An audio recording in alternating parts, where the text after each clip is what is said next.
영국 월간지인 모노클이 최신호에서 한국의 소프트 파워를 독일에 이은 세계 2위로 평가했습니다. 이 소프트 파워라는 것이 무엇이냐 하면 하버드 대학교의 조지프 나이가 고안한 개념으로 설득의 수단으로서 돈이나 권력 등의 강요가 아닌 매력을 통해 얻을 수 있는 능력을 말합니다. 반대되는 개념으로는 하드 파워, 즉 경성 권력으로서 군사력이나 경제력과 같은 물리적, 경합적인 힘을 지칭하는 개념의 권력입니다. 좀 더 구체적으로 실제적인 세 가지 형태의 자원으로 분류해보자면 호감을 사고 있는 그 나라의 문화와 국내외에서 그대로 따르고 지키는 그 나라의 정신적 가치, 정당하고 도덕적 권위를 지니는 것으로 인식되는 그 나라의 대외 정책입니다. 한마디로 강제력 등의 물리적 힘이 아니라 자발적인 행동을 이끌어내는 매력을 말합니다. 페페티비야, 아니 케이팝이다 뭐다 해서 한국의 문화적 기상이 올라간 건 알겠는데 그래도 그렇지 어떻게 전세계 2등을 할 수 있어? 이거 진짜 맞아? 진짜 맞습니다. 대한민국이 전세계 소프트 파워 2위에 오른 배경에 대해 자세히 알아보겠습니다. 페페TV 팩트 체크. 미국의 정치학자이자 하버드 대학교 케네디 스쿨의 교수 조지프 나이는 자신이 원하는 것을 상대도 원하도록 하는 힘인 문화, 이데올로기, 국제체제 창설 등의 능력 무형 자원을 소프트 파워라고 정의했는데요. 그 중에서도 대중들에게 직관적으로 이해되는 소프트 파워의 대표 주자는 단형 문화력입니다. 비디오 아트의 창시자 백남준은 1984년에 왜 한국 무대를 놔두고 외국 무대에서만 활동하는 거예요? 라는 질문에서 문화도 경제처럼 수입보다는 수출이 필요합니다. 나는 한국의 문화를 수출하기 위해서 세상을 떠도는 문화상인입니다. 라고 했습니다. 맞습니다. 소프트 파워는 설득, 매력 같은 수단들을 통해 국제관계에서 이상주의적 논리를 현실화하면서 대립적, 위계적 국제질서의 외교적 대안과 수단을 모색합니다. 2010년대 들어서 소프트 파워는 학술적 논의를 넘어 경제와 외교 분야에서 국가 핵심 정책으로 자리 잡았습니다. 영국 홍보 컨설팅 업체인 포틀랜드 커뮤니케이션에서 발표한 작년 순위에서 한국은 소프트 파워 국가 20위에 올라 있었고 같은 기간인 모노클의 조사에서는 15위에 그쳤습니다. 하지만 불과 1년 만에 대한민국은 전 세계 사회 문화를 선도하는 글로벌 소프트 파워 리더가 되었는데요. 대체 어떻게 이런 일이 가능했던 것일까요?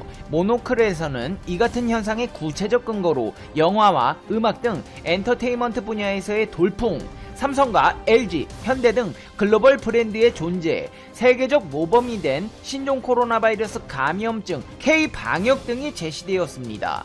특히나 올해 모노클에서는 코로나19로 인해 전통적인 소프트 파워 평가 방식을 사용하기 어려웠다고 밝혔습니다. 해외여행이 불가능해지면서 세계문화유산 방문객이나 유학생 수, 올림픽 메달 수 등의 지표를 활용하기가 불가능했다며 어려움을 토로했는데요. 대신 기존 조사 방식을 넘어 지난 1년 동안 여러 도전에 맞서 주목할 만한 일을 해낸 10개국을 뽑았다고 밝혔습니다. 특히나 소프트 파워 슈퍼스타들이라는 제목으로 통계 분석의 타이틀을 정했다는 점에서 대한민국이 전세계를 이끄는 글로벌 스타 국가로 발돋움하고 있다는 사실을 알 수 있었는데요. 우선 모노클은 한국이 엔터테인먼트에 있어 새 기준을 정립할 만큼 비약적 성장을 했다고 분석했습니다. 전세계가 K-팝을 즐겨 듣고 박찬욱과 봉준호 감독의 영화를 본다는 것입니다. 실제로 방탄소년단은 지난 8월 21일 발매한 다이너마이트로 한국 대중음악사상 최초로 빌보드 메인 싱글 차트 핫백 1위에 올라 역사적 기록을 세운 바 있으며 이후로도 1위를 차지하며 문화 강국 대한민국의 위상을 뽐낸 바 있습니다.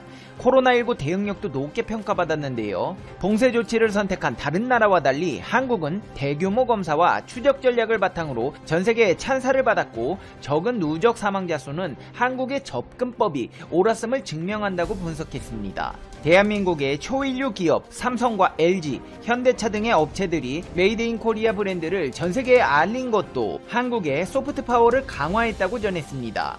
모노클의 순위를 살펴보자면 1위 독일, 2위 한국, 3위 프랑스, 4위 일본, 5위 대만, 6위 스위스, 7위 뉴질랜드, 8위 스웨덴, 9위 그리스, 10위 캐나다를 소프트파워 탑10 국가로 평가했습니다. 아니 잠깐 스탑 돈 무브 4위가 어디요? 일본이라고요? 일본이 어떻게 4위지? 한국 거 일본 거라고 우겨대더니 한류 분위기에 편승해서 4위 했나요? 일본인들은 일본이 4위라는 사실보다도 한국의 높아진 위상에 놀라는 분위기입니다. 그도 그럴 것이 현재 일본에서는 한류가 시대적 유행이 아닌 일본에서 소비하는 문화의 한 형태로 잡아가면서 재미있는 상황이 펼쳐지고 있기 때문입니다. 하쿠타 나오키라고 아주 지독한 일본의 대표적인 혐한 소설가가 있습니다. 이 사람은 작년에는 일본 전철에 뜨는 한국어를 비판하는 혐한 트윗을 올려 논란이 된 바 있습니다. 하쿠타는 자신의 트위터에 한 누리꾼이 올린 일본 전철 속 한글 안내판 사진을 리트윗하면서 일본 전철에 왜 한글이 나오는 것이냐 구역질 난다고 거칠게 비난했고, 하쿠야의 이 발언은 다시 2,500여 번의 리트윗 7,800여 명에게 좋아요를 받았습니다. 이에 동조한 일본 누리꾼들은 영어와 중국어만 있으면 충분하다고 생각한다. 방망이로 때려 부수고 싶다. 한국어는 필요 없네요. 일본 TV에 한국 연예인들이 출연하는 것도 불쾌하다. K-팝만 특별하게 보도하는 것도 이상하고 매스컴에 의한 세뇌라고 생각한다며 한국에 대한 반감을 드러내는 댓글들이 추천을 받았습니다. 작년에는 또 일본의 무역보복에 한국이 어떤 대응을 할지 기대된다며 조롱했는데요. 일본의 화이트리스트 명단에서 한국이 제외된 것을 조롱하는 듯한 발언으로 해냈으문이다. 한국 화이트리스트 제외. 자, 한국이 어떤 보복 조치를 취할지 기대되문이다. 힘을 내세요. 한국 저력을 보여줘. 라며 국내 분위기를 조롱하는 글을 올렸습니다. 그러면서 한일 관계의 전환점이 될 뿐 아니라 일본이라는 국가의 큰 전환점이 되는 날이라고 생각한다. 전후 일본이 외국에 대해 결연한 태도를 취한 첫 번째 날이라고 트윗을 추가로 게시하기도 했습니다. 이 하쿠타라는 사람은 작가뿐 아니라 NHK 경영위원으로도 활동한 바 있는데요. 이때 당시에는 일제시기 조선인 강제징용을 부정하는 취지의 발언까지 하며 한일합병 뒤에 강제연행은 없었다. NHK 차원에서 한인 강제 연행 유무를 검증했는가? 라는 천일 공노할 헛소리를 하기도 했습니다. 당시 공영방송인 NHK에서는 이 발언의 심각성을 인지하며 개별 프로그램에 대한 의견과 주문이라면 문제가 된다는 지적이 나오기도 했고, 명백한 방송법 위반이라는 한 언론학 전문가의 지적이 나오기도 했습니다. 이렇게 한국에 대한 망언을 늘어놓으며 대한민국 국민들의 스트레스를 가중시키던 그가 돌연 트위터를 통해 한국의 드라마와 사랑에 빠졌다며 일본이 졌다고 패배 선언을 했습니다. 하쿠야 나오키는 자신의 트위터에 얼마 전에 친한 편집자가 사랑의 불시착이라는 한류 드라마가 재미있다고 말해서 나를 놀리는 것이 뭐니까 쓰레기 같은 한류 드라마 따위 볼 이유가 없음이다 라고 일갈했더니 추천인이 속았다고 생각하고 한번 보라고 한 사실을 기재했습니다. 뭐 그렇게까지 말한다면 넷플릭스로 한번 볼까? 라고 생각했던 그는 이후 자신도 모르게 어느새 한국의 드라마에 빠져버렸다고 토로했습니다. 이어 올린 트윗에서도 한류에 빠지는 것은 바보 같은 아줌마뿐이라고 생각했지만 사랑의 불시착은 설정이 황당해서 이럴 때는 이게 재미있나 싶었다가 어느새 빠져버렸다. 작가의 눈으로 보면 대단하다고 감탄하는 부분이 도처에 있다. 그 부분은 전문적이어서 설명은 생략하지만 하나만 말하자면 배우들의 연기가 대단하다. 일본 드라마처럼 아이돌이나 아마추어 하계회 같은 게 없다. 분하지만 일본이 졌다고 토로했습니다. 뜻밖의 한류 드라마를 칭찬하는 혐한 작가의 글이 올라오자 그의 팔로워들은 유감이문이다. 선생님, 제정신이 뭐니까? 실망했다는 등 당혹스럽다는 반응을 보이고 있습니다. 이에 하쿠타는 사랑의 불시착이 재밌다고 했을 뿐인데 왜 그렇게까지 말하는 것이 뭐니까? 마음에 들지 않으면 보지 않으면 될 뿐입니다. 라고 답했습니다. 이 같은 하쿠타의 발언은 절대 과장된 것이 아닙니다. 일본이 과거에 머무르면서 아마추어 하계회 수준의 문화예술을 만드는 동안 한국의 소프트 파워는 일본을 넘어 동남아, 이제는 남아공까지 확장을 하고 있습니다. 최근 코트라 아프리카 지역본부는 아프리카 내 가장 큰 소비시장인 남아프리카 공화국에서의 한국산 소비재 인기를 분석하면서 넷플릭스의 영향력을 언급했습니다. 미 외교 분야 여론조사 전문기관 시카고 국제문제협의회도 올해 미국 국민의 한국에 대한 호감도가 역대 최고라는 조사 결과를 발표했습니다. 상황이 이렇다 보니 일본에서도 이제 한국을 인정할 수밖에 없다는 자성의 목소리가 나오고 있습니다. 마이니치 계열 이코노미스트는 일본의 컨텐츠가 전 세계적으로 인기 있다는 것은 일본인의 착각에 지나지 않는다고 지적했습니다. 이코노미스트는 현재 태국 상황을 통해 이와 같은 현실을 설명했는데요. 태국은 자동차 산업을 중심으로 일본계 기업의 진출이 번성한 곳이어서 태국에서는 일본이 큰 존재감을 가진 나라라며 문화적으로 동경의 대상으로 여겨진다고 생각하는 것이 일본인들의 인식이라고 설명했습니다. 그러나 기사에서는 태국의 현실과 일본의 인식과는 많이 다르다며 현재 태국에서 왕실을 현재 가장 한국에서 텃세가 심한 지역을 뚫고서 대박을 앞두고 있다는 소식이 전해지고 있습니다. 특히나 이 지역은 다양한 상황에서 진입이 매우 어렵고 한국과는 지리적으로도 너무 멀기 때문에 아무리 봐도 한국에서는 수익을 내기 어려운 땅입니다. 그럼에도 불구하고 이들이 한국문을 두드리는 이유가 있다는데요. 바로 이 지역은 중남미 지역인데 최근 들어서 한국에 다양한 인프라 사업 문의가 급증하고 있다고 합니다. 최근 외교부에 따르면 중남미 각국은 코로나19로 인한 경제 위기를 타개하기 위해 대규모 인프라 사업을 계획하고 있습니다. 이들이 쏟아부을 것으로 보이는 자금 중에 한국 수주 가능성이 매우 높은 분야는 총 236억 달러가 투입될 것으로 보입니다. 대부분의 나라들은 극심한 경제 침체를 겪고 있는 데다가 일자리까지 크게 감소해 각국은 위기 타개책이 필요합니다. 이럴 때 중남미와 같이 일부 인프라가 열악한 곳은 대규모 자금을 투입해 인프라를 투자하는 것이 매우 좋은 방법입니다. 일자리를 창출할 수 있는 데다가 기본적으로 경제 성장률이 높은 잠재적인 국가들이므로 경제 발전에 도움이 되죠. 따라서 정부는 한국 기업을 매칭하는 한편 외교부는 고위급 대면 외교 등을 통해 지원하고 있습니다.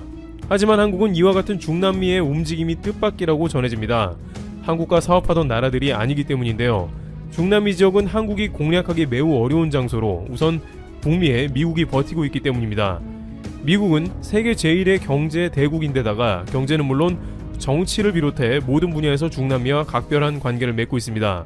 또한 이곳은 전통적으로 스페인 등 유럽 지역과 사업부분 관계가 깊으며 정경 유착까지 심한 편입니다. 중남미의 대부분은 스페인어를 구사하는 데다가 과거부터 강제로 스페인과 엮여온 역사 때문에 한국이 역사적으로 일본을 좋아하진 않지만 경제관계가 깊듯이 중남미도 그렇게 엮여 있는 것이죠. 오랜 세월 가운데 정치 세력과 결탁해 뇌물을 받은 정치인은 주로 스페인 등 유럽의 일감을 몰아주기도 했습니다. 실제 최근 브라질 등 중남미의 주요 국가들에서는 이 같은 뇌물 공여 사건이 줄줄이 터진 상황이었습니다. 결국 이런 상황은 다양한 국가에서 새로운 정부를 들어서게 했고 이런 국가들은 기존의 틀을 깨기 시작했습니다. 게다가 결정적으로 이번 코로나 사태로 인해서 많은 남미 국가들의 대한민국이 각인된 계기가 된 것입니다. 한국은 다양한 남미 국가들에게 진단키트를 신속하게 제공하고 믿을 수 있는 방역용품을 제공하는데 최선을 다했습니다. 어떻게 보면 이런 대규모 인프라 공사는 중국같이 저렴하고 대규모의 공사를 많이 해온 국가가 유리할 수도 있습니다만 중국이 중남미에 보낸 방역용품은 대부분 분량이 많아서 폐기 처분하고 한국 것을 다시 주문한 경우도 많았습니다. 페루에서는 보건복지부에서 한국 것을 주문했다가 중국 것으로 바꾼 실수를 저질렀고 결국 불량이 나온 상황으로 치닫았습니다. 페루의 국민들은 보건복지부를 질타했고 결국에는 기존 한국 진단키트를 2배 비싸게 구입할 수밖에 없었습니다. 중국의 불량 방역 물품으로 인한 불신은 결국 중국이 경쟁력 있는 가격을 제시한다고 하더라도 실제로 한국을 택하는 경우가 많았습니다. 파나마의 지하철 3호선은 현대건설과 중국 국영기업인 중국철도그룹이 맞붙었으나 결국 한국이 승리했습니다. 중국은 모든 면에서 중국이 딱히 한국에 부족한 게 없다고 판단, 거세게 재심사를 요구했지만 파나마 측은 실제 기술 점수에서 중국 철도그룹이 현대건설에 미치지 못했다는 이유를 제시했습니다. 여기서 한 가지 흥미로운 점은 원래 3호선 라인은 한국도 중국도 아닌 스페인의 FCC가 유력했지만 스페인 FCC는 전 파나마 대통령과 변호사 등에게 뇌물을 제공해서 수주를 따내려고 했기 때문에 이번 입찰에서 애초에 탈락하게 되었고 한국은 그 기회를 잡아서 수주를 획득하게 된 것입니다. 또한 여기에 중남미는 아무래도 미국의 영향력이 좀 더 미치는 국가들이 다수 존재하기 때문에 중국 외의 국가들을 선호하는 경우도 생깁니다. 이러한 반중의 흐름도 한국엔 도움이 되는 것이죠. 중국은 이미 아르헨티나, 에콰도르 등 수많은 나라들의 바다에 배를 몰고 가서 수자원을 강탈하기도 했으며 남미의 수리남은 이미 중국계 정치인이 점령하여 중국화되어가고 있고 나라가 크게 흔들리고 있습니다. 미국 폼페이오 국무장관은 이런 상황을 주시하며 중남미 국가들에게 중국 자금을 받지 말라고 호소 중입니다. 이런 상황은 결국 인프라를 대거 발주하고 있는 중남미로부터 한국이 좀 더 많은 수주를 내는데 도움이 되는 것입니다. 그러나 아무리 환경이 좋다고 하더라도 한국이 실력이 없고 신뢰를 주지 못한다면 소용이 없습니다. 이젠 전 세계의 모든 스펙을 놓고 비교하는데 어렵지 않은 시대로 각국은 가장 실력있고 신뢰할 만한 나라와 일하기 원합니다. 그런데 동북아의 지도에서 잘 눈에 띄지도 않은 작은 나라 한국은 엄청난 실력을 가지고 있었습니다. 예를 들어 공항 운영과 서비스 분야, 건설 등은 세계에서 최고의 수준을 뽐내면서 그 노하우를 전수하고 있었죠. 이를 놓치지 않은 페루 당국은 세계 7대 불가사의 마추픽추의 관문을 여는 공항을 한국에 맡깁니다. 한국은 마추픽추의 신공항 설계를 담당해 건설은 물론 운영과 서비스까지 맡는 기염을 토했습니다. 또한 중남미가 먼저 한국에 연락을 해오는 이유는 한국이 디지털 정보를 비롯 IT에 강하다는 것입니다. 안 그래도 정부는 중남미의 인프라 수요와 정부가 추진하는 디지털 그린 뉴딜의 접점을 통해서 구체적인 협력 사업을 발굴하고 있었는데 이들 국가 중에 마침 이러한 분야를 찾고 있는 국가들은 한국과 잘 맞아 떨어진 것입니다. 조용히 실력을 갖추고 있으면 결국에는 많은 이들이 알아주는 때가 있습니다. 한국은 명실상부 유엔이 인정하는 디지털 정부 순위로 세계 1, 2위를 달리고 있는데 코스타리카는 조세 및 관세 시스템을 연계하는 디지털 재정 통합 사업을 추진하고 있었습니다. 1억 5,600만 달러 정도 추산되는 사업으로 한국은 코스타리카가 디지털 정부로 거듭나는데 일조할 것으로 보입니다. 또한 남미에서 한번 소문이 나면 일하기 순조롭죠. 한국에서 브라질, 파나마 등에서 지하철 사업을 수주하고 실력있고 믿을만한 나라라는 소문이 나자 조세 시스템을 디지털화하는 코스타리카는 내친 김에 도권의 비전철 5개 노선을 친환경 전기열차로 복선화하는 광역 도시철도 사업을 한국에 적극 문의하고 있습니다. 약 15억 5천만 달러의 규모인데 마침 친환경 부분에 있어 한국이 추구하는 그린 뉴딜 정책을 파악한 코스타리카는 관련 분야에 자신들이 먼저 한국에 문의를 해온 것입니다. 따라서 조세 시스템과 지하철 모두 한국에서 수주해내기 한층 유리한 것으로 관측되고 있습니다. 한국을 방문한 아드리아나 볼라뉴스 코스타리카 외교 차관은 지난 25일 최정권 외교부 1차관과 면담에서 선진 기술과 노하우를 보유한 한국과 이들 사업에 협력하고 싶다는 의사를 밝혔습니다. 또한 파라과이도 아순시온에 추진하는 5억 달러 규모의 민자 경전철 사업의 경우 지난 8월 민관 합동 대표단이 현지를 찾아 파라과이 철도 공사와 업무 협약을 체결하는 등 교두보를 마련했습니다. 그야말로 남미에서 동시다발로 한국에 찾아들면서 전자정부, 스마트시티, 디지털 헬스케어 등 분야에서 협력을 희망하고 있어 외교부는 내년 3월 한 중남미 디지털 협력 대화를 열고 주요국 장차관급을 초청할 예정입니다.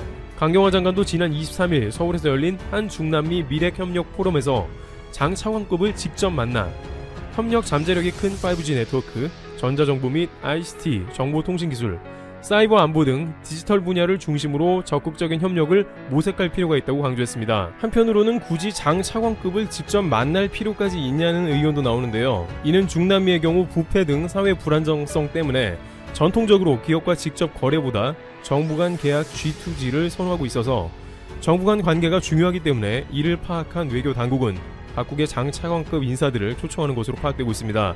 일부 국가에서는 이미 한국이 매우 뛰어난 방역용품을 제공해서 신뢰를 바탕으로 한국의 의미 있는 움직임을 보입니다.